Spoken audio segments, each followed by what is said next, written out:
ఇచ్చారు. మన జగదాంబ మసీద్కి 65 లక్షల రూపాయలు ఇవ్వడం జరిగింది. ఇలాంటి అనేక మసీదులో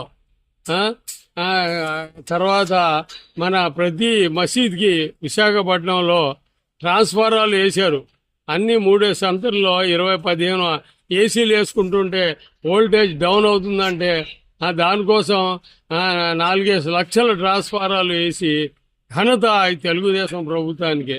అది అన్ని చేసుకుంటూ చంద్రబాబు నాయుడు గారు కూడా ప్రత్యేక మనకి చెప్తున్నా. ఇంకా అనేక పథకాలు ఉన్నాయి మైనార్టీల కోసం.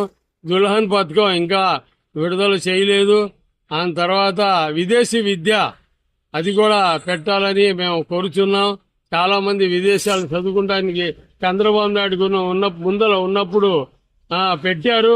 ఇప్పుడు కూడా చంద్రబాబు నాయుడు గారిని, లోకేష్ గారిని, అలాగే మన పవన్ కళ్యాణ్ గారిని నేను చెప్తున్నాను, సార్ ఆ విదేశీ విద్య కూడా పెట్టాలా.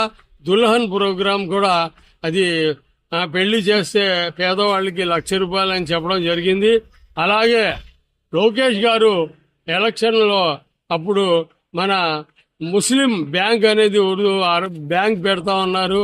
ఆ బ్యాంక్ కూడా పెట్టాలని కోరుకుంటున్నా. అలాగే ఇంకా అందరికి కూడా ప్రతి ఒక్కరికి 2 సంవత్సరాలు దాటిపోయింది సార్. ఇంకా 3 సంవత్సరాలు ఉంది.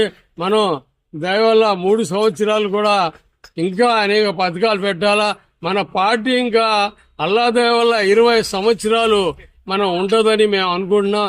ఎందుకంటే ఆ గొడ్డెల పార్టీ చేసిన అరాచకాలు ఆ మనుషులు భరించలేకపోయారు.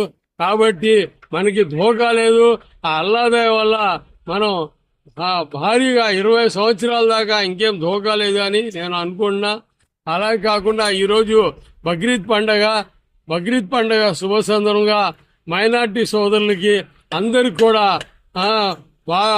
దువా చేస్తూ ఈ మసీద్లో వెళ్ళి నమాజులు చదివాం. ఇవాళ పొద్దున్న నుంచి విశాఖపట్నంలో 5 గంటల నుంచి భారీగా వర్షం పడింది, 1 గంట. కాబట్టి ఈద్గా మైదానంలో వెళ్ళలేదు. మసీద్లో ప్రార్థనలు చేశాం. దాంట్లో అల్లాతో దువా చేశాం. మన భారతదేశం ప్రశాంతంగా ఉండాలని. అనేక అరాచకాలు జరుగుతున్నాయి.